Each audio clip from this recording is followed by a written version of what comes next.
It's D-backs versus Padres, so you know what that means. It's crossover time with Locked On Padres host Javier Reyes.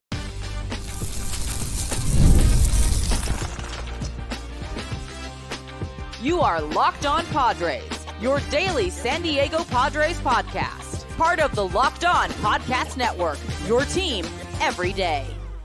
Let's bring on the man of the hour to break down D-backs versus Padres, NL contenders, and where are the NL All-Stars? We got Javier Reyes of Locked On Padres on the pod. Poo, poo, poo, poo. How you doing, What's up, man? Thrilled to be here as always with you. Our just timeless crossovers. You know what I mean? It's like, you know how like Always Sunny in Philadelphia has been going on forever? That's our crossovers. That's what it feels like. It's just reliable. It's consistent. And we're always doing it. And I'm super excited on this one because, frankly, I think there's genuinely a lot to talk about. I know that we've done a lot of episodes in the past that are like, hey, who's the player that is least liked? You know what I mean? Like in the offseason stuff. But I feel like there's been plenty with both of our teams. So I'm ready to dive into it.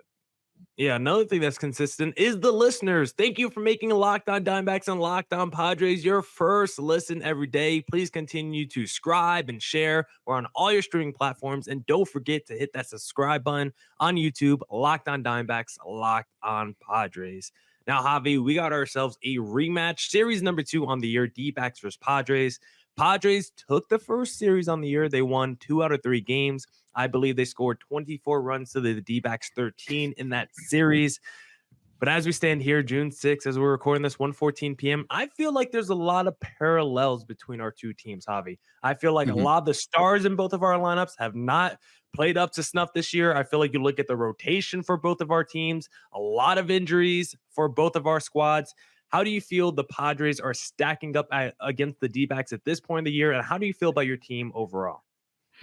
Whew, I mean, there's so much, man. But I think you're right. At the base is that just a lot of underperforming stars for both of these teams. I will say that as of late, so if that's relevant to this current series, that both Manny Machado and Fernando Tatis Jr. have been heating up recently. Unfortunately, the latter of those two, Machado, just got an injury in the last game of a sweep to the Angels. It looked like just running out to first base, like a thigh sort of issue. We'll have to see if we get any update on that. Hopefully it's not long term. But Tatis has been heating up a little bit. But I think that this team, while it's better in so many areas, I think the way I'd describe the Padres, the like Cliff Notes summary would be they are so much better in a lot of areas. Hitting with runners in scoring position was the biggest thing last year. Their starting pitching has been a little bit shaky, but they still have guys like Cease and as of late, a Michael King, a Matt Waldron doing well. You've got Jeraxon, as you once called him, Jeraxon Profar being a genuine all-star type of player this year, which is, I don't think literally anybody saw that coming. Jake Cronenworth has been a lot better this year after being a little bit of a question mark, especially after the extension he signed. So you have all that going for you. But then they find a way to not just be not like less below average in other areas, but some of the worst in the league in other areas. And that's, I think, explains why they've been so inconsistent. They come off a series when they beat the Royals, plus 80 run differential team, 35-23 heading into that series. They take 2 of 3. How do they follow that up? By getting swept to the Los Angeles Angels, making guys like Patrick Sandoval look like the second coming of Randy Johnson. And here's what happens. I think the reason the Padres have been so consistent is 2 major areas in terms of on-field play. Certainly, there's got to be something with the organization as a whole, but on-field play, they are extremely bad against lefties this year. I think they're the 8th worst in baseball, basically, if you go by kind of the main offensive indicators, while they're the best in baseball or the second best against righties. So it's that, and then they are also significantly worse hitting at home. So every given day, one of those things, or at least most like every now and then, every other series, something like that's going to happen. Either they're facing a lefty or they're at home. And I think that's what explains part of this. It certainly explains the last series in which they got killed by the Angels. They faced 2 lefties in that series, so that's why they got beat. And then you say, oh, when they beat the Dodgers, they beat the Dodgers, and then famously they got swept by the Rockies. Or I think it was they beat, I'm trying to remember. Yes, they beat the Dodgers pretty, like statement wise, pretty well, and then they get swept by the Rockies. Guess what happened there? wasn't necessarily lefties. They were at home, and for some reason they can't play at home. So it just feels like one way or another, they lose all their goodwill, all that's going for them, all the strong things that I just addressed, by being dreadful in other areas to render any improvements you make kind of inert, 2 steps forward, 3 steps backward type of thing.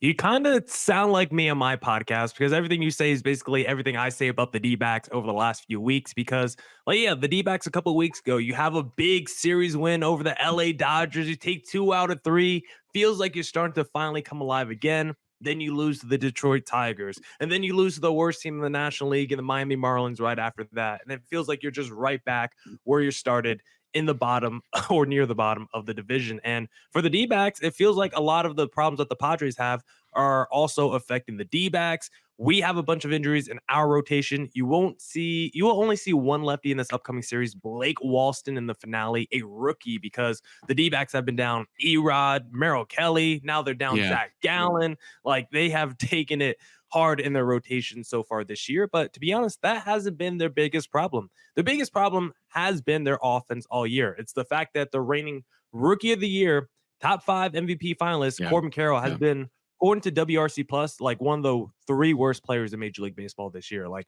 he has been dreadful offensively. Lourdes Gurriel has done nothing offensively. And then we thought third base was going to be upgraded this year. Statue Evan Longoria last year. Eugenio Suarez has not been much better than Longo was last year. So a lot of the offensive pieces that the D-backs came into the season relying on have not produced. The rotation has been hurt. The bullpen has been shaky. But over the last week, the last 6 games, D-backs, at least 9 hits in every game. I think they have at least 4 to 5 runs in 5 of those 6 games. So the offense feels like it's starting to turn around a little bit. Feels like it's starting to get a little bit better. But I still think we're pretty far away from saying, all right, D-backs offense is officially back. Like, what would it take for you to feel like, all right, the Padres, I finally feel like the season's turning around. I feel like we're moving in the right direction. Like, how large of a sample size do you need to see of your team playing good baseball? A really big one. And while you just mentioned that the Padres won't face a lefty until the last game of the series, well, the other issue is at hand, which is that they're playing at home. And for some reason, they can't hit at home. So you see what I'm saying? Like, one of those 2 situations arises usually. And I think that's why, sort of a pun, by the way, Luis Ariza. I don't know. So that's the issue. So while, great, we're not facing lefty. Unfortunately, though, you're playing at home. So it's tough, man. And I think for the Padres this year, it's been guys like Xander Bogaerts, who is now injured, obviously, but just for the first month of the season, just dreadful. Manny Machado has been dreadful until he started picking up recently and then got hurt. I think that's been the issue with this overall. And I mean, don't get me wrong, the Padres have had some disappointments, but man, the Corbin Carroll thing, you've got Eugenio Suarez, who they brought in this offseason to kind of help out. You've got Gabriel Moreno, genuinely shocking me. I mean, I think he's a good defensive catcher at the minimum, so that's good. Better than what the Padres are dealing with. But Lourdes Gurriel, Alec Thomas, guys like that, just, why is the most consistent player on a team that just made the World Series seemingly Jock Peterson? I know Ketel Marte's been a better player, but as a bat, it seems like Jock Peterson has really just been there fully. So it's just, both of our teams have a lot of that. And Christian Walker, one of the most underrated players of the sport, but it's, like you said, very similar. There's some good developments that are completely negated by the bad developments. And I think that what sucks is the Padres' good developments were what we were hoping for. You know what I mean? We were hoping that Jay Cronenworth would bounce back. We were hoping that Dylan Cease would be better than last year. We were hoping that Matt Waldron and Yu Darvish would stay healthy and be a pretty effective guy. And, you get some of that. Jay Cronenworth, you Jerickson Profar, can he do anything? Jackson Merrill, can he just be better than Grisham? You get all that, but it's like, too bad. You guys can't hit lefties. And by the way, the most frustrating thing about that lefty thing is the players that are struggling against lefties this year, with the exception of Luis Ariz, historically are better against lefties than righties, which is like, it's like you're finding new ways to lose. You know what I mean? Like, they're just inventing new ways to lose. It's like, imagine if Tatis just never hit for power ever again. You know what I mean? Like, that's what it feels like. It's like, what the heck? Like imagine Barry Bonds in year 8 was just like, I'm actually a stolen base only guy now. It's like, what? Like, it's just super frustrating for this to happen. And at least with AJ Preller, you're always going to feel like, all right, if my team's struggling, he's going to make a move. I mean, he wasted no time to pull the trigger on the Luis Arise deal, and he's been phenomenal so far for you guys. I mean, just looking at Baseball Reference, I mean, a 381 batting average. I mean, that's what he does, right? Bat around 400 every single season. Like, he'll probably lead the league in batting average again. He is a contact machine. Want to talk to you about some of the NL contenders who are liking after, we're about 60 plus games in. It's like a 2020 season sample size. So we'll talk about some contenders and pretenders in segment number 2. Hey, Locked On listeners. A lot of life is unpredictable, but a good life insurance plan gives your family a financial safety net to protect against some of the unknown. Policy Genius is the country's leading online insurance marketplace. It makes choosing the right policy for your family easy and quick. With Policy Genius, you can find life insurance policies that start at just $292 per year for $1 million of coverage. Some options are 100% online and let you avoid unnecessary medical exams. Policy Genius helps you easily compare your options from America's top insurers in just a few clicks. Their award-winning agents can even walk you through the process step by step. Your work life insurance policy may not offer enough protection for your family's needs. Even worse, it may not come with you if you leave your job. Policy Genius has no incentive to recommend one insurer over another, so you can trust their guidance. Get peace of mind by finding the right life insurance with Policy Genius. Head to policygenius.com or click the link in the description to get your free life insurance quotes and see how much you could save. That's policygenius.com. All right. Let's get back into the Locked On Diamondbacks podcast crossover with the Locked On Padres and, of course, host Javier Reyes. Javi, I want to talk about NL contenders and pretenders because we are, a little bit over 60 games of the season. We got about 2020 sample size. And, of course, if you go back and look at some years after 60 games, there are teams who, after 60, wouldn't be in the postseason who then, the second half of the year, make it to the playoffs, get hot, and even, make it to the World Series. We saw that with the Nationals a few years ago when they won the World Series. If you just took it after 60 games, they were a non-playoff team, and then they go on to win the World Series. So this sample size is not an end-all, be-all, but as you currently look at the standings, it kind of is shaking up how we kind of predicted, at least from the division leaders. You got the Dodgers in the NL West, you got the Brewers in the Central, and then the East. Maybe that's a little bit surprising because the Phillies are running away with the NL East right now. 8 games up on the Braves. What has surprised you most from the contenders, and which team do you feel like is the strongest if you just had to pick one, 60 plus games into the season? So first, just in terms of what's most surprising, I think I'm a little bit surprised that the Cardinals are still bad. Yeah. Just a little bit. I think that, yes, while this is a team that, and I make fun of all the time, that like it took them like 10 years before they finally realized you should probably start spending money on pitching for once, which I swear they haven't. There's a reason why Adam Wainwright was literally their ace for like 4 years past his prime. I mean, he was a good pitcher, but kind of insane that you were counting on that guy to take you all the way when there was plenty of free agent guys available at times. So you bring in Sonny Gray, but he starts off the season a little bit hurt, but he's been really good so far. I'm just a little bit surprised that Arenado and Goldschmidt, mainly Goldschmidt. Yeah. I'm just a little bit surprised about them. I thought they'd be a little bit better than this. The Brewers, believe it or not, doesn't surprise me at all because the Brewers are masters of the regular season and they will never go to the World Series ever. They won't even make it past the first round. But unfortunately, again, not to get on my soapbox, but that's a team that has had so many years when they had a free route to the playoffs to win that division, and they were like, we're not doing anything. So that stinks. I think that the Braves being good, but so many of their offensive players underperforming. Obviously, Ronald Acuna is hurt now, but even when he wasn't hurt, he was having a really bad follow-up to his MVP season. Michael Harris, Matt Olson, slightly getting better. Ozzie Albies. They have so many guys in that lineup that, Orlando Arcia, who made waves in the playoffs last year for being a crybaby, all that sort of stuff. A little bit surprised that their players are performing that well, which, by the way, should tell Padres fans something because, look, their stars aren't doing good either, but they still manage a positive record. It's an organizational thing, guys. Except for one guy. They got like one MVP in that lineup. Marcell Ozuna is having like a monster year for some reason. It's ridiculous. But he's back. In terms of who's a contender, I honestly think that right now it's Philly, Atlanta, LA. Like, I know that's chalk, but I don't think the Brewers are contenders. I think the Brewers, on top of the fact that they're fake and that when they make the playoffs, we've seen, as we saw with your team last year, cool. Guess what, guys? Your little Adrian Hausers and your pitchers and your Willie Adames, they will do well when you're facing Miles Michaelis. What are you going to do when you're facing Zach Gallen and, Tyler Glasnow? Nothing. And that's why they lose every year. So I don't think they're a true contender. And on top of that, I think they're probably going to sell at the deadline. I think that's still something that they're probably going to do. They already traded their best player or one of their best players before the season to Baltimore. So I think it's those. I think it's chalk, but hey, and also, no, I don't care that the Phillies haven't played a lot of teams above 500.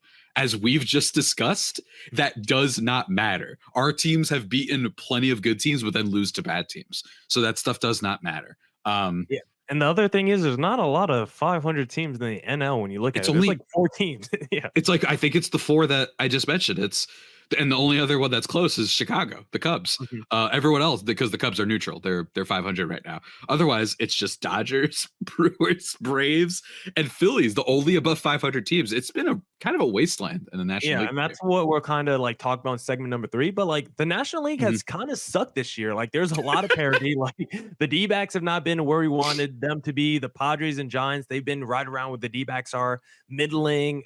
You look at the Central, like all those teams are around 500. Like the Reds, I think, have taken a little bit of a step back, but like a team like the Pirates, like you're probably pretty impressed where they are right now. Paul Skeens already looks like one of the best pitchers in baseball. Jared Jones is emerging. Like if you're a Pirates fan, you feel good with your record, that the fact that you're 4 games below 500. I look at the Atlanta Braves. I mean, Chris Sale having a renaissance season. I mean, that's insane. If you're the Boston Red Sox, you're like, we just wasted the last 4 years of Chris Sale. He was hurt every year. He gave us nothing. Then as soon as we trade him, he looks like a Cy Young contender again. I feel bad for Red Sox fans there. The Phillies, I mean, Ranger Suarez. You don't? I feel a little bad because I'm borderline Red Sox fan. The Phillies, Ranger Suarez, he's coming out. He's looking like a Cy Young contender. Trey Turner, he's hurt right now, but he's having a bounce back year as well. It is just straight chalk right now. There are some teams that could be dark horse teams. Like maybe the Pirates can heat up because of their starting pitching. Maybe Ella De La Cruz, and when that rest of the lineup gets healthy with the Matt McClains, maybe the Reds could take off and sneak into the wild card. But right now, it feels like no one is really stealing a wild card spot or like, taking advantage of the fact that the National League is so vulnerable right now. I just don't know why it seems like numbers offensively across the board, why it feels like there's not a lot of strong contenders. It feels like now, like the American League has probably generally been better than the National League over the last few years, but right now it feels more prominent than probably the last few years. Yeah, and I think that, while it has been chalk so far, I think the only question is going to be the Central. I think that's one of the things that happens is like we notice every year, there's always one team that really elevates themselves in the second half. There's always at least one. I think last year was it the Mariners last year? I forgot who exactly it was last year, but there's the D-backs, frankly, were one of those teams too. And I'm not just talking about the playoffs. They elevated themselves. So that could happen. I think it would be the NL Central. I think all 4 of those teams are still interesting. I don't want to write off any of them as contenders. At least teams that might make some noise in the postseason. I still think the Cubs could. Cardinals still have some good veterans on that team. And they're also the Cardinals. Pirates, Reds. It's too close because, again, I think the Brewers will fall off, and I think that they could trade out. I think that's going to happen. So we'll see what goes down. But, yeah, man, the offense is down the board. There's been a lot of disappointing players this year, it feels like. It feels like a year where there's a lot of stars that were expected to be better, from Machado, from not even Corbin Carroll, but like Fernando Tatis Jr., Xander Bogaerts. You've got guys on the Marlins who regressed mightily. You've got guys on the Mets who have been super disappointing this year. A team that was arguably even more disappointing than the Padres last year was the New York Mets. And basically everybody there has been a mess still. So it just feels like the story this year has been how bad everyone is versus how good everyone is, which is unfortunate because the Dodgers are good, but have they given you like world beaters? Like vibe? No. Not really. They feel beatable. Very good. Don't get me wrong. This isn't Dodger slander. And same thing for the Braves. The Phillies, as I will tell you, I've been to a couple of Philly games with one of my best friends. He's a diehard Philly fan. He's got season tickets, so we went to a couple. That place is there's something to that team. There's something to that team more than just stats. And don't get me wrong, you mentioned Ranger Suarez, right? Like he's been great. They've also cleaned up their defense a lot, getting some new center field, left field help, not forcing the Castellanos and Schwarber to be something they have to do every day. They just beat the crap out of you. And when you're at a game, it's amazing. Like the vibe is really immaculate. So I guess we'll have to see how the rest of it plays out, man. But it says a lot that both of us are kind of resigned to the idea of our teams be confident that they're going to get better.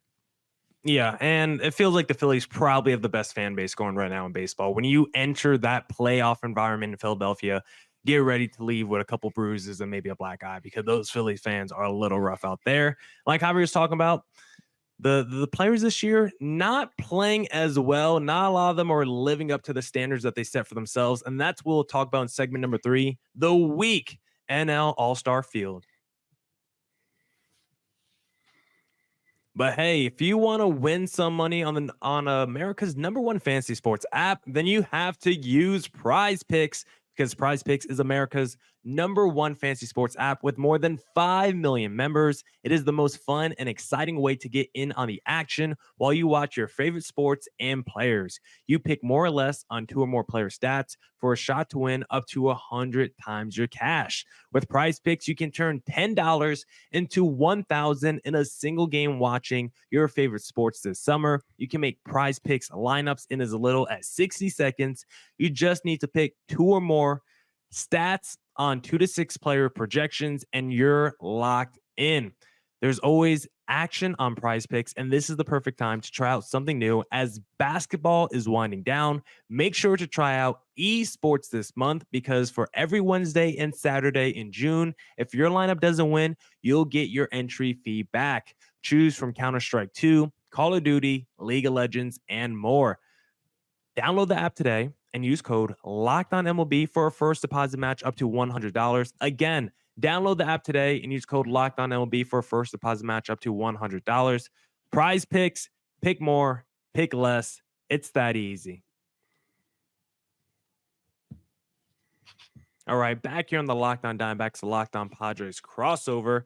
And like Javi was alluding to, numbers this season for a lot of star players are just downright not good. And it is most prominent when you fill out that MLB All-Star ballot. I encourage everyone who's listening to this podcast, go fill out a ballot for yourself because when you go through position by position, there's not more than 2 or 3 guys that you feel like is even deserving to be on the ballot. Of course, every team has to send a representative, so every team has a player on the ballot at every position, but there's probably only 2 or 3 guys at every position who even feels all-star worthy. And I want to know why that is, Javi. Do you feel like because we had this big referendum a few years ago in Major League Baseball, oh, it's become 3-2 outcomes, the balls are juice, offense is way too crazy, we got to scale it back, now we got the deadening of balls, now it feels like we swung too far in the other pendulum? I love all the new rules, but the baseballs seemingly being deadened and offense being down, I'm not a fan of that. Can we have the new rules with the juice balls? Because then I think we have a perfect balance of games moving quickly, a lot of offense, great pace, and that is the kind of baseball that I want to see. It's a good point because like with the juiced balls, yeah, in theory that makes games longer with the more offense, but like you said, we have the new pitch clock rules and it furthering all these other different rules to make the game more expedient, I think. And there's something I think you're onto something. I think that the true outcome thing, whether people choose to admit it or not, I go back and forth where I think part of it is just preference. If your thing is like, I love the like almost like soccer, where your thing is, it's not that you're scoring every few seconds, but when you do, it is a thrill and fun. Or are you someone that loves seeing more balls being put in play? I do think that it comes to preference. So there are some days when I'm like, well, that stinks. This is a boring team to watch. They're either hitting home runs or they're completely silent the next day. So I go back and forth on that, but I think juiced balls. I do think the injuries, this is always a part of it. I think it says a lot that there have been so many starting pitchers that have been hurt this year, and not to get into the whole like bad faith argument that the pitch clock is the reason guys are getting hurt all of a sudden. It's just clearly not. I think that I think it's a dead end ball. You know what I mean? And I think there's been this inconsistency with why do we keep going from juiced ball to semi-juiced ball to back to why doesn't it feel like they MLB officials are like, all right, okay, we'll juice the balls this year. Like, it's very, very weird. And I think it's really unfortunate that the sport is like this, but it's also possible, Millard, that it's just an anomaly, right? Like, this is just an aberration, similar to, I don't know if you remember, I think it was 2 seasons ago when we had like 4 no-hitters in a month. Do you remember that? So everyone was panicking. And then guess what? It wasn't a regular occurrence. Like, that was just a weird like anomaly that kind of happened. So I don't know. I go back and forth between it, but I'll tell you one thing. I'd like if our teams could hit more. That I'm cool with. Everybody else can have the dead end balls, but I'd like if our superstar teams that actually try and spend and invest and make moves can score just a little bit more every now and then. You know, that'd be nice. And honestly, it's so funny. I'm looking at like the year by year runs per game by the NL. 2020, it was like 4.7. That's when we're talking about the juice balls. Then you go to 2021, it goes down to like 4.3. Then you look at 2022, numbers are back. We got the new rules and offense is up to like 4.68. Then you get to 2023, it's down again. Now it's down this year. It's like every other year it goes up and down. Yeah. And I wonder if that's Major League Baseball affecting it. I wonder if it's injuries. Like, there's so many different variables. I don't know if you could point to just one thing that affects the offense, but yeah, we would like to see both of our teams do better because for some reason it feels like the stars in Major League Baseball have really struggled. And it is most pronounced when you look at the MLB All-Star ballot because Javi, I know we were talking about it a little bit off air, but you go look at the NL outfield, Jurickson Profar. I said that right. Yes, you did. Yeah. He is like running away with the leading spot in the NL outfield. Like, he's played every game. He's got the numbers. Yelich is probably number 2. And then after that, like, you think every team has at least 3 outfielders on the ballot. It's tough to find a third outfielder right now that should be on the NL All-Star team. Like, you have to like make the numbers dance a little bit. Like, it's so wide open. I'm like, you know what? If Jake McCarthy gets hot here for a month, he might be worthy of the third All-Star. Like, honestly, like, it could honestly be anyone in Major League Baseball. And I don't feel the same way when I think about the American League because then it's like, all right, Soto and Judge, that's already 2. Then it's like, I got to find my third. But I feel like there's a lot more identifiable stars and MVP candidates right now in the American League. When you think of the Bobby Witts and you think of the Sotos and the Judges, the Jose Ramirez's, the Devers, like, there's so many different players that are going off at different positions. In the National League, it's like, oh, every great player I think of is like on the LA Dodgers, or it's like, oh, if I think of another great player, oh, they're actually having a terrible season. So it's like, that's what happens to me. Yeah. Like, who can you even identify with right now in the National League and consider them a star with how they're playing? I mean, dude, Jason Hayward's hitting better than Michael Harris. You know what I mean? Like, there's Lourdes Gurriel is almost the same thing as Nick Gordon.